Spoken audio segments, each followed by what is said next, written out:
সাজানো আছে অপারেশন থিয়েটারের আধুনিক শয্যা, আলোকসজ্জা, স্যালাইন স্ট্যান্ড, অক্সিজেন সিলিন্ডার থেকে শুরু করে অস্ত্রোপচারের সব যন্ত্রপাতি। শুধু নেই চিকিৎসক ও অ্যানেস্থেসিয়া বিশেষজ্ঞ।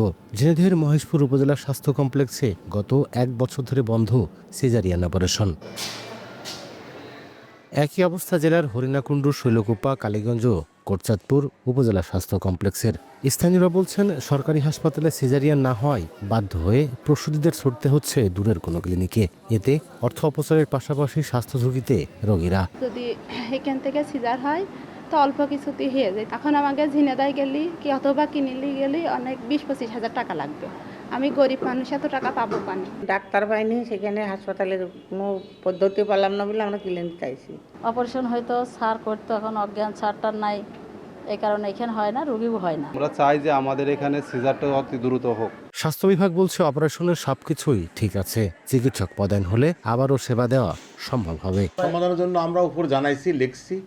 এখন যদি আমাদের এখানে নিয়োগ দেয় আমরা আবার চালু করতে পারবো। আমাদের সব ঠিক আছে, ওটি ঠিক আছে, আমাদের সব কিছু অবকাঠামো ঠিক আছে। স্বাস্থ্য বিভাগের দেয়া তথ্য মতে জেলার 5টি উপজেলা স্বাস্থ্য কমপ্লেক্সে চিকিৎসক পদায়ন হলে মাসে অন্তত 200 প্রসূতি সেবা পেতেন। লোটাস রহমান সোহাগ, সময় সংবাদ, ঝিনাইদহ।